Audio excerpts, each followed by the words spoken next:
दशकौंदेखि NH01 अर्थात् महेन्द्र राजमार्ग नेपालको एउटा प्रमुख पूर्व पश्चिम लाइफलाइन भनेर उभिएको छ। तर बढ्दो ट्राफिक प्रेसर, पुरानो इन्फ्रास्ट्रक्चर र कोशी क्षेत्रमा बढ्दो जोखिमको कारण अब नेपालले नयाँ विकल्प खोज्दैछ। र यहाँबाट सुरु हुन्छ NH07 को कथा, एउटा फ्युचर हाइवे कोरिडोर जसले पूर्वी नेपालको कनेक्टिभिटीलाई नयाँ स्तरमा पुर्याउन सक्छ। भविष्यमा NH07 ले कोशी क्षेत्र वरिपरि वैकल्पिक पूर्व पश्चिम रुट दिने योजना बनाइरहेको छ। यदि भविष्यमा कोशी ब्यारेज क्षेत्रमा समस्या आयो भने के नेपालसम्म अर्को विकल्प छ? NH01 अर्थात् महेन्द्र राजमार्ग र NH07 के हुन्? किन नेपाललाई यो आवश्यक छ? आजको यस भिडियोमा हामी बुझ्नेछौँ भविष्यमा यी हाइवेहरू कसरी एक आपसमा जोडिन्छ। आउनुहोस् आजको भिडियो हजुरहरू अन्तिमसम्म हेर्नुहोला।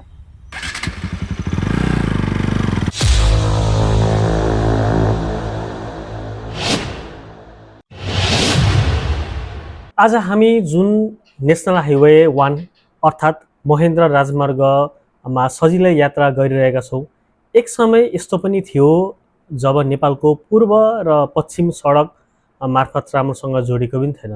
अझै भन्नुपर्दा एउटा ठाउँ र अर्को ठाउँको बिचमा एउटा नदी थियो भने त्यो दुईटा ठाउँ जोडिएको पनि थिएन। त्यो समयमा नेपालको एउटा भागबाट अर्को भागमा पुग्न निकै नै कठिन समय थियो। कतिपय अवस्थामा त मानिसहरूलाई भारतको बाटो प्रयोग गरेर यात्रा गर्नुपर्ने एउटा बाध्यता, असहजता समेत थियो।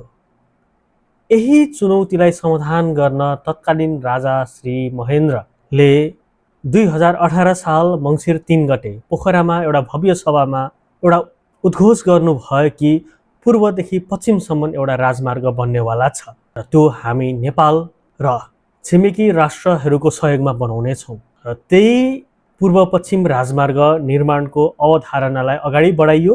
पछि यही राजमार्गलाई महेन्द्र राजमार्ग अर्थात् पूर्व पश्चिम राजमार्ग महेन्द्र हाइवेको नामले परिचित बन्यो।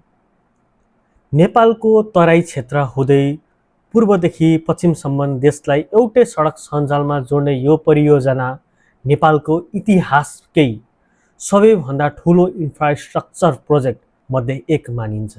रोचक कुरा त के छ भने यो हाइवेको विभिन्न भाग निर्माण गर्न विभिन्न देशहरूको सहयोग गरिएको थियो। भारत, सोभियत सङ्घ, अमेरिका, बेलायत तथा विभिन्न राष्ट्रहरूले छुट्टै छुट्टै सेक्सनमा निर्माणमा धेरै नै योगदान दिनुभएको थियो।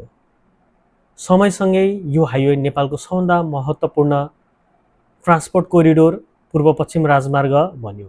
आज लाखौँ मानिस, हजारौँ सवारी साधन र देशको ठुलो व्यापार यही मार्गमा निर्भर छ। करिब 1027 किलोमिटर रहेको यस राजमार्ग अहिले नेपालको सबभन्दा लामो राष्ट्रिय राजमार्ग हो, जसले पूर्वको काकरभिटादेखि पश्चिमको घट्टाचौकीसम्म देशलाई जोडेको छ। तर समय परिवर्तनसँगै ट्राफिक प्रेसर, अर्बन एक्सपान्सन र पुरानो इन्फ्रास्ट्रक्चरले गर्दा अहिले NH01 अर्थात् महेन्द्र राजमार्गमाथिको दबाव तीव्र रूपमा बढ्दै गएको छ र कतिपय ठाउँमा सडक एकदम घुमौरो छ र सडकलाई सिधा बनाउनु पायो भने चाहिँ अथवा नयाँ अल्टरनेटिभ हाइवे अथवा नयाँ कोरिडोर बनाउन पायो भने चाहिँ यसले बढ्दो जोखिम, जस्तै कोशी ब्यारेकमा बढ्दै गएको जोखिमलाई चाहिँ एउटा अल्टरनेटिभ हाइवे कोरिडोर जसलाई चाहिँ NH07 भनेर पनि चिनिन्छ, त्यो एउटा प्लानिङ भइरहेछ सरकारको तर्फबाट र त्यो बन्ने क्रम चाहिँ अब छिट्टै नै सुरु हुनेछ र त्यही विषयवस्तुलाई चाहिँ आज हामी हजुरहरू सामु प्रस्तुत गर्न गइरहेछौँ। तर अब प्रश्न उठ्छ, आखिर यो एउटा हाइवे माथि यति धेरै दबाव किन बढाइरहेको थियो? किन अरू राजमार्ग समयमै सकिएनन्?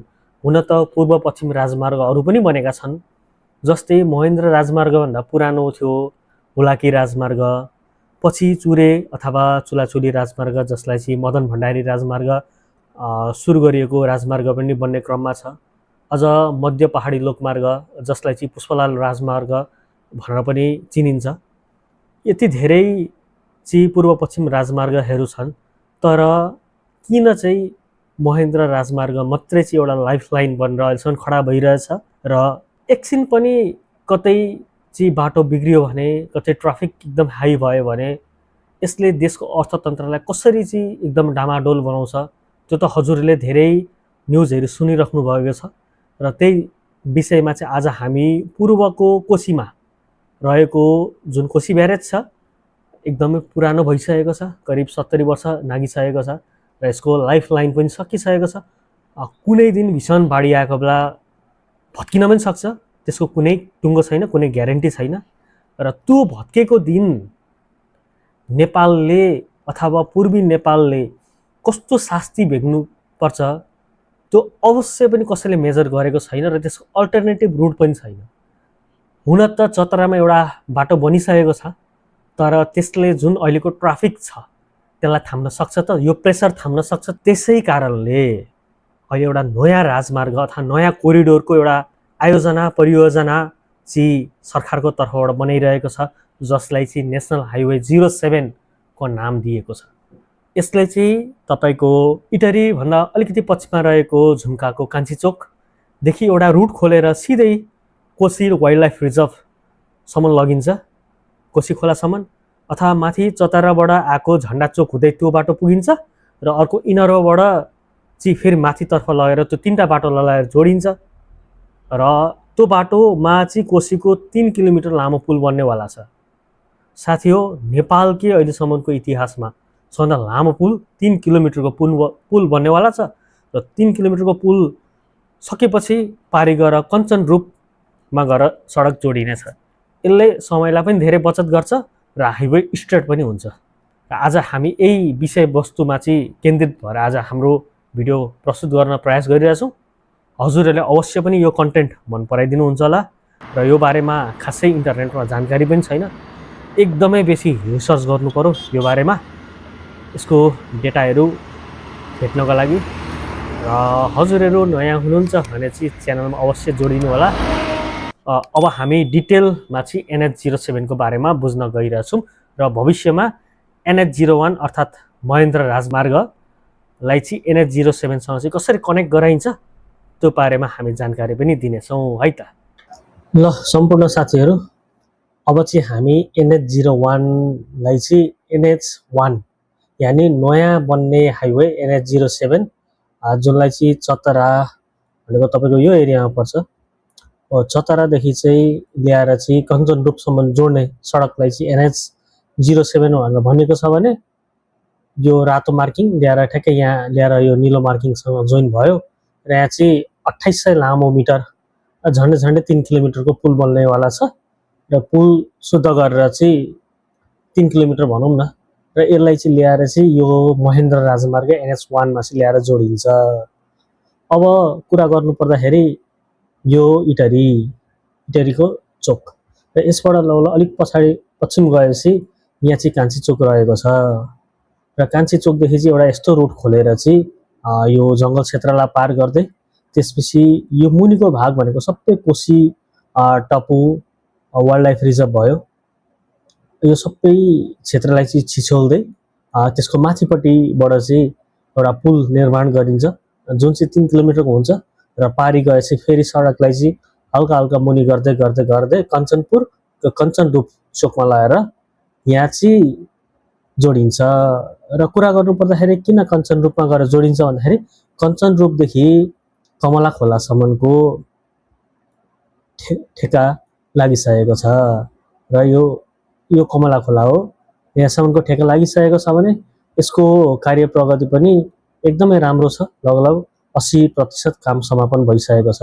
र पूर्वको कुरा गर्नु पर्दाखेरि काकरभिटा यहाँ रहेको छ, मेची बोर्डरमा रहेको काकरभिटा बजार यो एरिया र काकरभिटादेखि लौकहीसम्म जुन चाहिँ लौकही चाहिँ हजुरको यो एरियामा रहेको छ र यहाँसम्म ठेका लाग्नुपर्ने त्यो 120 किलोमिटर ठेका नलाएर अहिले चाहिँ सिर्फ इटरीदेखिको पश्चिम भाग करिब कान्छीचोक नजिकैसम्म काम चाहिँ धमाधम भइरहेछ र यो लगभग 95 किलोमिटर जति चाहिँ काम धमाधम भइरहेछ। अब यहाँदेखि चाहिँ नयाँ रुट यसरी खोलेर चाहिँ सर र ल्याएर चाहिँ यो चक्रघाटी एरियामा ल्याएर जोडिन्छ। अब मैले यो गरिरहेको मार्किङ त एक्ज्याक्ट नहुन सक्छ, म एरिया वाइज गइरहेछु कान्छी चोकदेखि ल्याएको बाटो चाहिँ सिधै यो चक्रघाटी ल्याइछ र यतापट्टिको कुरा गर्नुपर्दाखेरि मदन भण्डारी राजमार्ग यताबाट आइरहेछ। यो चतराको पुल यहाँ रहेको चतराको कोशी पुल अघि मैले भिडियोमा देखाइहालेँ। यो बाटो सर आएर यहाँ मुनि यहाँ कान्छी चोक आउँछ, ठ्याक्कै यहाँ मुनि, सरी कान्छी चोक होइन, यो झन्डा चोक आउँछ। यहाँ मुनि यो झन्डा चोक आएपछि यहाँबाट हजुर दायाँतर्फ जानु भने सिधै धरान पुग्न सकिन्छ र धरानको चाहिँ यो मुनि जङ्गल छेउछेउबाट चाहिँ बाइपास भएर मदन भण्डारी राजमार्ग जान्छ भने अब यो चाहिँ यहाँदेखि देब्रेतर्फ आएर चाहिँ यो पनि आएर चाहिँ चक्रघाटीमा आएर यो बाटो मिसिन्छ। यानि अब कोही मान्छे धरानबाट आउँदै हुनुहुन्छ भने उहाँहरूलाई सिधै झन्डा चोक हुँदै यहाँ आउन मिलो, कोही मान्छे इटरी हुँदै आउँदै हुनुहुन्छ भने कान्छी चोकबाट सिधै यहाँ आउन मिलो। र अर्को प्रस्तावित रुट भनेको तपाईँको इनरवा, अब जसलाई चाहिँ हुलाकी राजमार्गको पोइन्ट इनरवाभन्दा अलिकति पश्चिमतर्फ आएको छ, यहाँ सायद यो एरियातिर हुलाकी राजमार्ग निस्केको हुनुपर्छ, इनरवाभन्दा हल्का पश्चिमतिर। र यो चाहिँ विराटनगरबाट सर यसरी माथितिर आएर यो जबलपुरहरू नरसिंह टापुहरू नजिकैबाट चाहिँ बोक्राहा नजिकै आएर चाहिँ यो हुलाकी राजमार्ग निस्किन्छ। र यो बाटो चाहिँ इनरवा छेउछाउबाट चाहिँ इनरवादेखि यो बोक्राहाको नजिकैको एरियाबाट चाहिँ ट्याक्क माथि ल्याएर चाहिँ ल यो पोइन्टतर्फ चाहिँ मिक्स गरेर चाहिँ यताबाट आएको एउटा बाटो भयो, यो अर्को बाटो भयो र यो बाटो, तिनवटा बाटोलाई मिक्स गरिन्छ र यहाँबाट चाहिँ आधुनिक एउटा ब्रिज बन्नेवाला छ, जुन चाहिँ भव्य 4 लेनको ब्रिज बन्नेवाला छ, 3 किलोमिटर ब्रिज। यहाँ कोशी सप्तकोशी खोला भयो, यो पनि कोशीको एउटा अंश हो, माथिबाट छुट्टिएको छ, यहाँ आएर फेरि मर्ज हुन्छ र कोशी खोला कट्टे लगत्तै बाटोलाई चाहिँ हल्का डाउन गरिन्छ र अलिक मुनि आएपछि यो पिप्रा हुँदै कञ्चनपुर हुँदै कञ्चनरूपको जुन यो मेन हाइवे छ ट्याक्कै त्यहाँ ल्याएर जोडिन्छ। यहाँ चाहिँ अलिकति मेरो म्यापिङमा हल्का मिस्टेक भयो, ल यो एरियामा चाहिँ हाइवे रहेको छ, ठ्याक्कै यो एरियामा ल्याएर जोडिन्छ। यो चाहिँ अलिकति अब परबाट गर्दाखेरि जब हजुरहरूले जे होस् मैले दिन खोजेको इन्फर्मेसन पक्कै पनि बुझ्नुभयो होला। र अहिलेको कुरा गर्नुपर्दाखेरि अहिले चाहिँ हामीले पहिलो लाइन्समा चाहिँ रेखाङ्कन गरिएको छ महेन्द्र राजमार्गलाई, जुन चाहिँ एकदमै मुनि यो इन्डियाको बोर्डरसम्म गएको छ। र किन चाहिँ अब हाइवे चेन्ज गर्यो, भएको हाइवे चाहिँ किन चेन्ज गर्न खोजेको भन्दाखेरि अहिलेको ड्यामको कारणले गर्दाखेरि, जुन कोशी ब्यारेजको ड्याम छ यसको आयु 50 वर्षको थियो, तर यसको आयु सकिसकेको छ र एकदमै जीर्ण अवस्थामा रहेको छ र यो ड्याम जति बेला पनि भत्किन सक्छ पानीको बहाव ठुलो भएको बेला। र अब किन पुल यहाँ माथि बनेन त, जस्तै हाइवे त यहाँसम्म आएको छ, यहाँदेखि ट्याक्केसरी होइन, जस्तै भनौँ न यो पोइन्टदेखि ट्याक्कै यो पोइन्टसम्म यसरी पनि निकाल्न सकिन्थ्यो होला नि त, जस्तै यो पोइन्टमा पनि त निकाल्न सकिन्थ्यो होला, किन निकालिएन भन्ने कुरा आउँछ है। किन निकालिएन भन्दाखेरि यो एरिया जति छ, अब यो म एकैचोटि यसलाई फेरि रिमुभ गरिदिन्छु, जस्तै यो एरियादेखि यो एरियासम्म, फेरि यो एरियासम्म, फेरि यो एरिया हुँदै यो एरिया हुँदै यो एरिया हुँदै हो, जुन यो सेक्सन छ यो सेक्सन चाहिँ कोशी टापु वाइल्ड लाइफ रिजर्भको एरिया हो। त्यो कारणले गर्दाखेरि पुलहरू यहाँ बनाउँदाखेरि चाहिँ यहाँको वन्यजन्तु चराहरूको लागि चाहिँ एकदमै हानि हुने र यहाँको चाहिँ पानीको बहाव चाहिँ यहाँ ड्याम भएको कारणले गर्दाखेरि बढ्ने क्रम, र यहाँबाट यहाँ पुल बनाउँदाखेरि चाहिँ करिब 4-4.5 किलोमिटर हुने कारणले गर्दाखेरि चाहिँ बरु यो एरियामा पुल बनाउँदाखेरि अलिकति पुलको लेन्थ चाहिँ 1-1.5 किलोमिटर घट्ने, प्लस यो वाइल्ड लाइफ रिजर्भ भन्दा माथिपट्टि पुल बन्ने कारणले गर्दाखेरि चाहिँ एडिबी यानी एसियन डेभलपमेन्ट ब्याङ्कको चाहिँ 2075 सालदेखि नै यसबारेमा स्टडी भएर चाहिँ उहाँहरूले एउटा प्रस्ताव गर्नुभएको छ र यो चाहिँ नेपाल सरकारले छिट्टै नै लागू गर्छ होला भन्ने हामीले आशा गर्न सकिन्छ हो। अब किन भनेर ठ्याक्कै हामीले बुझ्यो है त, कोशी वाइल्ड लाइफ टपु भयो, यो स्किप गर्नको लागि चाहिँ बाटोलाई हल्का यताबाट ल्याइएको छ र यो जङ्गल स्किप गर्न पनि अब कि त यहाँबाट यसरी ल्याइन्छ, अर्को प्रस्तावित रुट यो पनि हुनसक्छ, जस्तै यो पोइन्टबाट सिधै यो पोइन्टमा ल्याउन सकिन्छ होइन, यो पोइन्ट पनि ल्याउन सकिन्छ, जसरी पनि गर्न सकिन्छ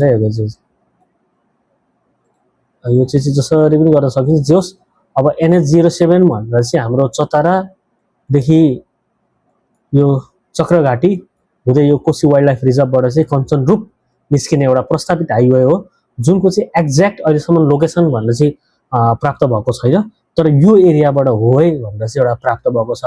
र आजको चाहिँ मैले जस अब कति सक्छु आफ्नो रिसर्चले मलाई कतिसम्म भ्याउँछ त्यो अनुसार चाहिँ हजुरहरू सामु मैले यो भिडियो राख्ने प्रयास गरेको छु। हजुरहरूलाई पक्कै पनि यो चिज बुझ्नुभयो होला र केही कन्फ्युजन भयो भने हजुरहरूले कमेन्टमा सोध्न पनि सक्नुहुन्छ। म त्यसको आफूले सके जति जवाफ पनि दिन्छु है त। ल साथी, हजुरहरूले यो अहिले भर्खर गुगल म्याप्स अथवा गुगल अर्थबाट चाहिँ मैले एमिनेट गरेर चाहिँ हजुरहरूलाई देखाइहालेँ। हजुरहरूले पक्कै पनि बुझ्नुभयो होला, नबुझेको कुरा कमेन्ट गरेर सोधिदिनु होला। म अवश्य पनि सके जति कुरा हजुरहरूलाई बुझाउन प्रयास गरिरहन्छु। र आज चाहिँ किन भिन्न कन्टेन्ट आयो त अरू बेला भन्दा चाहिँ हजुरहरूलाई एकदमै लागिरहेको होला। म अरू बेला बाइकमा ट्राभल गर्थेँ, गाडीमा ट्राभल गर्थेँ, त्यसरी भिडियो बनाउँदै हाल्थेँ। आज चाहिँ म कन्टेन्ट वाइज चाहिँ मैले अब प्राप्त जानकारी अनुसार, प्राप्त फोटो अनुसार चाहिँ मैले एउटा कन्टेन्टमा प्रस्तुत गर्ने प्रयास गरेको छु। मेरो लागि यो नौलो कुरा नै भयो साथी हो, किनभने आजभन्दा अगाडि मैले यस्तो काम गरेको पनि थिएन र एकदमै गाह्रो हुँदो रहेछ। साँच्चैकै डेटा कलेक्सन गरेर काम गर्न गाह्रो हुँदो रहेछ। धेरै धेरै धन्यवाद ती युट्युबर साथीहरूलाई जसले चाहिँ यसरी डेटा कलेक्सन गरेर चाहिँ धेरै रिसर्च गरेर भिडियोहरू बनाउनुहुन्छ। र हजुरहरूलाई मेरो यो आजको प्रयास कस्तो लाग्यो कृपया कमेन्ट गरेर भनिदिनु होला।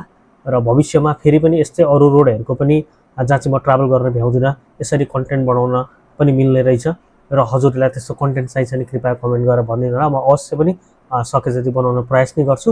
र NH07 जुन चाहिँ प्रस्तावित रुट छ र NH01 महेन्द्र राजमार्ग जुन चाहिँ अलरेडी बनिसकेको 2018 सालमा शिलान्यास भएर चाहिँ 40 वर्ष लागेर बनेको एउटा इतिहास छ।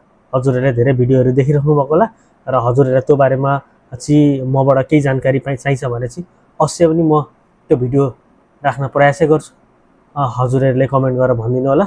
र आजको यस भिडियोबाट चाहिँ म बिदा पनि माग्न चाहन्छु। अब भिडियो अवश्य पनि मन पराइदिनु भयो होला।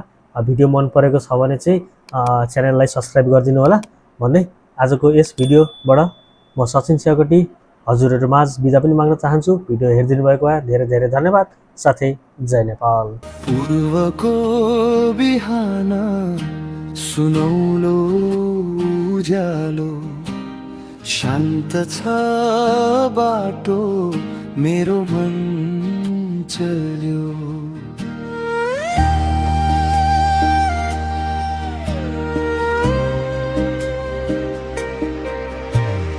महेन्द्र राजमार्ग ओछ्यान जस्तो फराकिलो हिउँदोको सास धरतीमा हल्का चिसो दुवैतिर हरियाली टाढा टाढा डाँडा तेराईको रङमा जाग्यो मेरो आँखा। घामले छुँदा मन पनि पग्लियो पूर्वको हावा भित्रैसम्म चल्यो। ढुङ्गा र धुलो पछाडि छुड्दै गए अगाडि उज्यालो मेरो साथ हुँदै महेन्द्र